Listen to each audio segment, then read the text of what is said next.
കോൺഗ്രസ് ലോക്സഭാ തെരഞ്ഞെടുപ്പ് പ്രചരണം ഇപ്പോൾ നിർണായക ഘട്ടത്തിൽ എത്തി നിൽക്കുമ്പോൾ കോൺഗ്രസ് BJP അവിശുദ്ധ ബന്ധം സംബന്ധിച്ച ഞെട്ടിപ്പിക്കുന്ന വാർത്തകളാണ് ഇപ്പോൾ വന്നുകൊണ്ടിരിക്കുന്നത്. ആറ്റിങ്ങൽ മണ്ഡലത്തിൽ കഴിഞ്ഞ ലോക്സഭാ തെരഞ്ഞെടുപ്പിൽ കോൺഗ്രസ് സ്ഥാനാർത്ഥിയെ സഹായിച്ചു എന്ന BJPയുടെ സംസ്ഥാന നേതാവിൻ്റെ വെളിപ്പെടുത്തൽ വന്നിരിക്കുകയാണ്.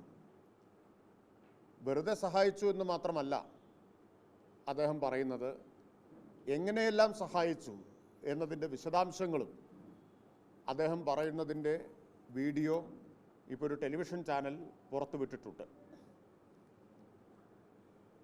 അതിലേറ്റവും ഞെട്ടിപ്പിക്കുന്ന കാര്യം, BJPയുടെ ഒരു സംഘം കഴിഞ്ഞ തെരഞ്ഞെടുപ്പിൽ കോൺഗ്രസ് സ്ഥാനാർത്ഥിയോടൊപ്പം സഞ്ചരിച്ചിരുന്നു സഹായിക്കുന്നതിന് വേണ്ടി എന്നാണ്.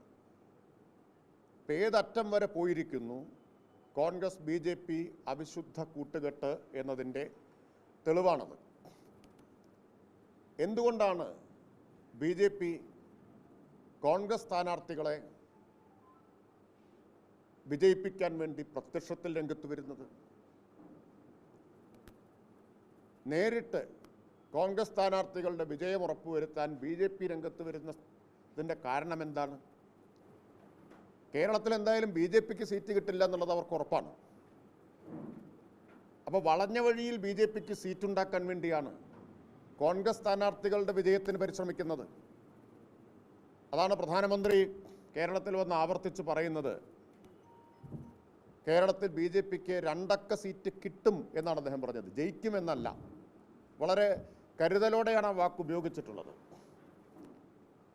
2 അക്ക സീറ്റ് ജയിക്കുമെന്ന് പറഞ്ഞാൽ ആരും വിശ്വസിക്കില്ല എന്നും അതൊരു പരിഹാസ്യമാവുമെന്നും പ്രധാനമന്ത്രിക്ക് അറിയാം. അദ്ദേഹം കിട്ടും എന്നാണ് പറഞ്ഞിട്ടുള്ളത്. കിട്ടുന്നത് കോൺഗ്രസ്സുകാരെ ജയിപ്പിച്ചാൽ അത് BJPക്ക് കിട്ടും എന്ന വിശ്വാസമാണ്. ഇത് കേവലം ഒരു ആരോപണമല്ല എന്നിപ്പോൾ വ്യക്തമായിരിക്കുക. BJPയുടെ സംസ്ഥാന നേതാവാണല്ലോ പറഞ്ഞിട്ടുള്ളത്. കേരളത്തിലെ UDF നേതൃത്വവും BJP നേതൃത്വവും ഇതിനോട് പ്രതികരിക്കണ്ടേ?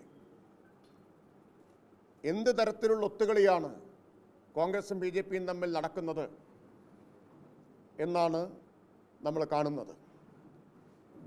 ആ ഒത്തുകളിയെക്കുറിച്ച് എന്തുകൊണ്ടാണ് കോൺഗ്രസ് BJP നേതാക്കൾ മൗനം പാലിക്കുന്നത്? എന്താണ് അവർക്കിടയിലുള്ള ധാരണ? ഒരു ഭാഗത്ത് കോൺഗ്രസ് BJPയെ ആയിട്ട് ഇങ്ങനെ ഒത്തുകളിക്കുന്നതോടൊപ്പം ഇപ്പോൾ SDPIയുടെ പിന്തുണയും കോൺഗ്രസിന് UDFന് പ്രഖ്യാപിച്ചിരിക്കുകയാണ്. ഇപ്പം എല്ലാ തരത്തിലുള്ള വർഗീയ ശക്തികളെയും കൂട്ടുപിടിക്കുന്നതിലൂടെ ഈ തെരഞ്ഞെടുപ്പിൽ കോൺഗ്രസ് നേരിടുന്ന UDF നേരിടുന്ന പരാജയ ഭീതിയാണ് നാം കാണുന്നത്.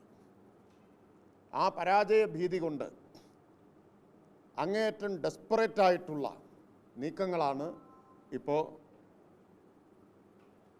UDF പൊതുവിൽ പ്രത്യേകിച്ച് കോൺഗ്രസ് നടത്തിക്കൊണ്ടിരിക്കുന്നത്. അതിനെക്കുറിച്ച് പ്രതികരിക്കാൻ BJPയുടെയും കോൺഗ്രസിൻ്റെയും നേതാക്കൾ മുന്നോട്ട് വരണം. അവർക്കതിന് ഉത്തരവാദിത്വമുണ്ട്. മുസ്ലിം ലീഗും പറയട്ടെ. കേരളത്തിലെ എളുപ്പവഴി, BJPക്ക് സീറ്റ് ഉണ്ടാക്കാനുള്ള എളുപ്പവഴി സ്വന്തമായിട്ട് വോട്ട് പിടിക്കുന്നതിനേക്കാൾ കോൺഗ്രസിനെ സഹായിക്കലാണ് എന്ന് അവർ തിരിച്ചറിഞ്ഞിട്ടുണ്ട്.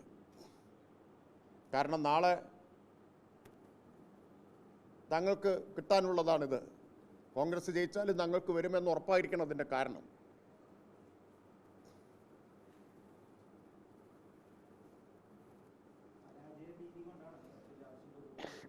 തീർച്ചയായിട്ടും പിടിച്ചു നിൽക്കാനാവില്ല എന്ന് കണ്ട സാധാരണഗതിയിൽ മുങ്ങിപ്പോകുന്ന ആളുകൾ ഏത് കച്ചിത്തുരുമ്പിലും കയറി പിടിക്കുമല്ലോ. അതാണ് SDP പിന്തുണയുടെയൊക്കെ കാര്യത്തിൽ നമ്മൾ കാണുന്നത്.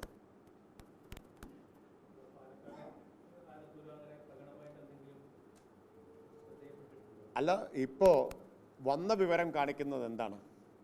ഏതറ്റം വരെയും പോകുന്നതാണ്.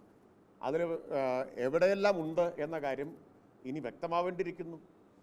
കോൺഗ്രസും BJPയും ഇക്കാര്യത്തിൽ മൗനം പുലർത്തുമ്പോൾ സംശയം കൂടുതലേ ചെയ്യുന്നത്. ഇപ്പം മണിക്കൂറുകളായില്ലേ വന്നിട്ട്, വാർത്ത വന്നിട്ട്, അവരാരും പ്രതികരിച്ചതായിട്ട് കണ്ടിട്ടില്ല. വടകരയിലെ കോലീബി സഖ്യത്തെ ഒക്കെ അത് അന്നത്തേത് മാത്രമല്ല എന്നാണ് ഇപ്പോൾ കാണുന്നത്.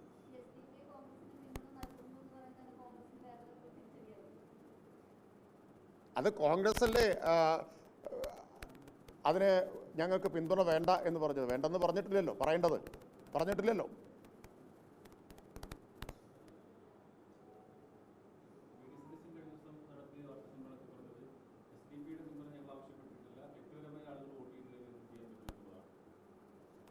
എം ഹസൻ്റെ പ്രസ്താവന കണ്ടത് പിന്തുണ വേണ്ട എന്ന് പറയുമോ എന്ന് ചോദിച്ചപ്പോൾ ഞങ്ങൾക്ക് അങ്ങനെ പറയാൻ പറ്റില്ല എന്നാണ്.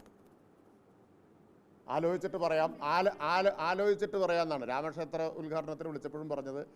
ആലോചിച്ചിട്ട് പറയാമെന്നായിരുന്നു. അപ്പോൾ UDF ആവുമ്പോൾ അങ്ങനെയാണോ? UDF ആവുമ്പോൾ അങ്ങനെയാവാം. BJPയുടെ വോട്ടും SDP-യുടെ വോട്ടും ഒക്കെ സ്വീകരിക്കുന്നത് ഒരു സ്ട്രാറ്റജി ആവുന്നത് എങ്ങനെയാണ്?